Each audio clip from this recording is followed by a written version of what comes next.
गुजारिश है कि मुझे आज इसलिए मैं इस्लामाबाद काफी अरसे बाद आया, जो इस वक्त इस्लामाबाद के हालात बने हुए हैं, जो पाकिस्तान की सियासत चल रही है, जो पाकिस्तानी कौम के साथ झूठ बोला जा रहा है, जो पाकिस्तानी कौम के साथ एक फ्रॉड हो रहा है सियासत के नाम पे भी, और ये सारे इदारे झूठ बोल रहे हैं। मैं आज क्लियर करता जाऊं, पाकिस्तान का सियासतदान तो पहले भी मुनाफिक है, झूठा है।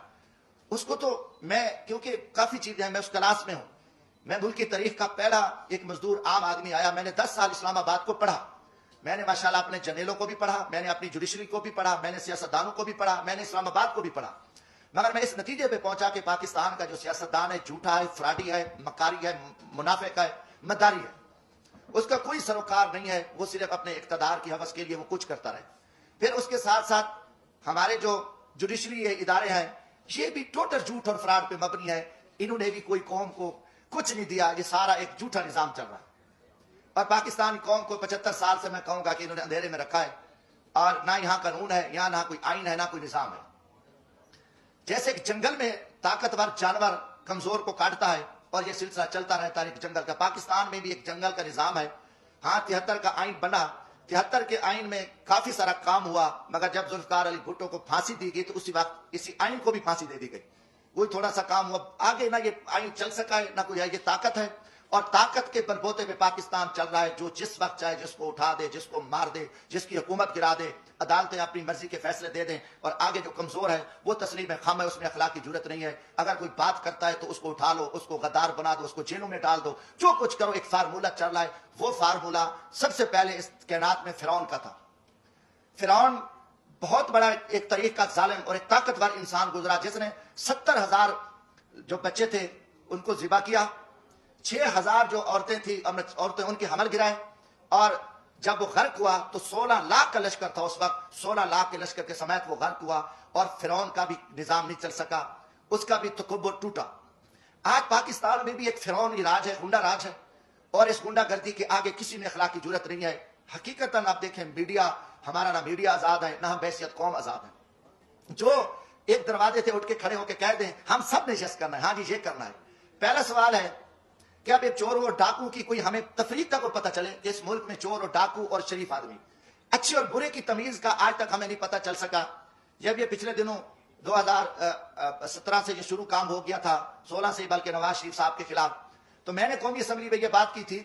मैंने कहा बात है कि ये वही नवाज शरीफ है जिसको आपने पहले जनरल परवेज मुशर्रफ का त्यारा गिरा रहा था, और एक बहुत बड़ा कौमी मुजरिम, बहुत बड़ा लुटेरा, बहुत बड़ा एक दहशतगर्द आपने बना के कौम के सामने पेश किया, और उस नवाज शरीफ को आपने जेल में डाला, सजाएं दी, आखिर उसके साथ मुकमुका किया, उसको एनआरओ दिया, और 10 साल के लिए वो चला गया। 10 साल बाद वही शख्स, वही दहशतगर्द, वही जो आर्मी चीफ का त्यारा गिराने वाला, वो कौमी मुजरिम, वो आके मुल्क का वजीर आजम बना। आपने आसिफ जरदारी पे 7 साल जेल में रखा। दुनिया का बदनाम जमाना, दुनिया की करप्शन, दुनिया की लूट मार, दुनिया का लुटेरा, सिने मैल, वो सारी गैंग, आसिफ जरदारी इतना बड़ा लुटेरा, 7 साल का मुजरिम, 7 साल बाद रिहा होता है, वो सदर पाकिस्तान बनता है। उसके बाद फिर ये फार्मूला के नवाज शरीफ ने वो मेमो गेट्स हूं, वो डॉन लीक्स हूं, मुल्क दुश्मन, उसने मोदी के साथ दोस्ती लगाई, उसने अफवाज पाकिस्तान के खिलाफ साजिश की, उसने जिंदाल के साथ बैठ के अफगानिस्तान में स्क्रैप का सौदा किया, रास्ते में उसकी गाड़ियां बॉर्डर पे पकड़ी गई, उनको बड़ा कुछ किया, और उसके भाई के ऊपर शहबाज शरीफ, उसकी बेटी, उनके भतीजे, सब कौमी मुजरिम डिक्लेयर हुए, जिन्होंने असास इदारों के कौमी राज अमेरिकन को दिए, मोदी को दिए, उनकी नवाजी की, शादी में उसने शिरकत की, उसको, और अरबों का वो मुजरिम है। अब उसको आप पकड़ लेते हैं, अचानक वो मुजरिम, उसकी सुप्रीम कोर्ट बैठती है, सजाएं हो जाती है, नायल हो जाते हैं, वो बीमार होता है, उसको माजी की तरह भगा देते हो। अब उनके पूरे वजीर मुशीर आप देखेंगे, शहबाज शरीफ जमानत पे, वजीर दाखिला जो राना सनाउल्लाह साहब है, इसको किसने पकड़ा? INF ने, एंटी नार्को टैक्स ने इसको फौजियों ने पकड़ा, उसके ऊपर 15 किलो हेरोइन की FIR, वो जमानत पे, वो वजीर दाखिला है। ये सारे पकड़े गए मुजरिम थे। मुजरिमों के बाद आप देखें 3.5 साल बाद ये सारे मुजरिम पाक हो गए, सारी चीजें खत्म हो गई। अचानक मुकमुका होता है, अचानक सौदेबाजी होती है, अचानक अदम इत्मीनान आ जाता है, और वो सारे चोर लुटेरे जो अफवाज पाकिस्तान के खिलाफ गालियां देने वाले, कौमी राज देने वाले, पाकिस्तान को लूटने वाले, वो गैंग्स आके वो वजीर आजम भी बन जाता है, शहबाज शरीफ, उसकी पूरी टीम भी आ जाती है, आप नवाज शरीफ भी पाक है। ये कौम के साथ आप मजाक छोड़ दो। कम अज कम मैं पाकिस्तानी हूँ, जमशेद दस्ती का जीना मरना ये मुल्क है, मैं मजदूर आदमी हूँ, ना मेरे असासे है, ना मेरी कोई लूट मार है, ना मेरी करप्शन है। मैं पाकिस्तान की इज्जत के लिए, इस मुल्क की बका के लिए मैं बोलूंगा, चाहे वो कोई जनरल हो, फौजी, चाहे वो अदलिया का चीफ जस्टिस हो, چاہے وہ کوئی سیاستدان ہو. یہ ہمارے اوپر ایمانی ذمہ داری ہے, اللہ کا حکم ہے کہ آپ سچی بات کو جو ہے نا آپ نہ چھپاؤ. تو یہ میں ضرور بات کروں گا. اب قوم سمجھ چکی ہے کہ کھیل کیا کھیلا جا رہا ہے. اب اس کا جواب دینے کو تیار ہے. جب آپ کل ان کو چور ڈاکو کہہ رہے تھے, آج ان کی وضاحتیں کر رہے ہو. وہی جسٹس جو آج ماشاءاللہ ہمارے چیف جسٹس عمر عطا بندیال صاحب کل انہی بینچوں میں ان کو سزائیں دے رہے تھے, انہی کو مجرم ڈکلیئر کر رہے تھے, انہی کے اوپر حکم چل رہے تھے. آج وہی چیف جسٹس رات کو بیٹھتے ہیں اور ان کو پاک کر کے کلیئر کر کے اور سارا کچھ کر کے کہتے ہیں جی صاف ہے. اب یہ چیز نہیں چلے گی. پہلی بات ہے کہ دیکھیں ہم غریب طبقے کے لوگ ہیں, ہم لاشیں اٹھا رہے ہیں, ہم لوگوں کی خدمت کر رہے ہیں. میں وہاں بھیک مانگ کے غریب مزدوروں کے بچوں کے لیے, جہاں عورتوں کو ذبح کیا جاتا تھا, جہاں جگیرداروں کے ڈیرے پہ غریبوں پہ کتے چھوڑے جاتے تھے, وہاں ایک میں شخص نے جدوجہد کر کے ہم محنت کر رہے ہیں, لاشیں اٹھا رہے ہیں, دریاؤں میں کھڑے ہیں, ہم سراؤں میں بیٹھے ہیں, ہم محنت کر رہے ہیں. اب ہم سے لوگ پوچھتے ہیں کہ بھائی آپ کی کسی جی ایچ کیو سے دوستی ہے؟ آپ پاگل ہو؟